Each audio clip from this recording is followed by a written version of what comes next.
Medicines తో పని లేకుండా హై బీపీని ఎలా తగ్గించుకోవాలో మీకు తెలుసా? మరెందుకు ఆలస్యం, ఒకసారి ఈ వీడియోని చూసేసేయండి.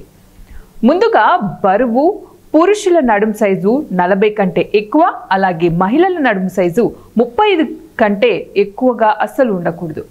ఇలా ఉంటే బీపీతో పాటు గుండె సంబంధిత సమస్యలు కూడా వస్తాయి. అందుకోసమే బరువు తగ్గడం కోసం వ్యాయామం లేదా డైట్ చేయండి.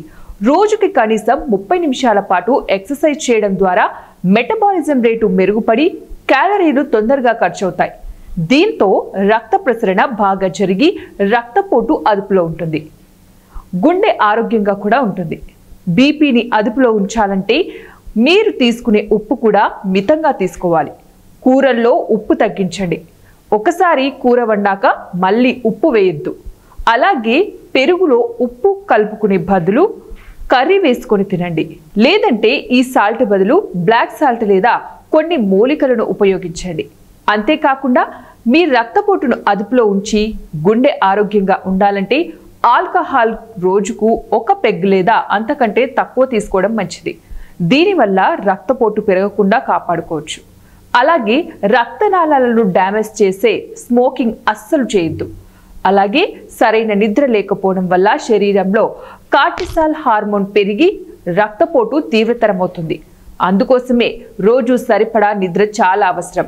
రోజుకి 8 గంటల కంటే తక్కువగా అస్సలు నిద్రపోకండి. ముఖ్యంగా హై బీపీ రావడానికి ప్రధాన కారణం ఒత్తిడి. అందుకోసమే దేని గురించి ఎక్కువగా ఆలోచించకూడదు. అలాగే ఒత్తిడి తగ్గించుకునేందుకు యోగా, ధ్యానం అలవాటు చేసుకోండి. ఆరోగ్యంగా ఉండండి. ఇంకా ఏంటంటే శరీరంలో చెడు కొలెస్ట్రాల్ లెవెల్స్తో పాటు రక్తంలో షుగర్ అదుపులో ఉండేలాగా చూసుకోవాలి. ఈ 2 ఫ్యాక్టర్స్ కూడా హై బీపీకి కారణాలు. జంక్ ఫుడ్, ఫాస్ట్ ఫుడ్కి దూరంగా ఉండండి. ఇంకా రెగ్యులర్గా బీపీ చెక్ చేసుకుంటూ ఉండాలి. దీనివల్ల రక్తపోటు మరీ పెరగకుండా చూసుకోవచ్చు. ఒకవేళ బీపీ పెరిగినట్లయితే ఈ చిట్కాలను పాటించి మెడిసిన్ అవసరం లేకుండా తగ్గించుకోవచ్చు.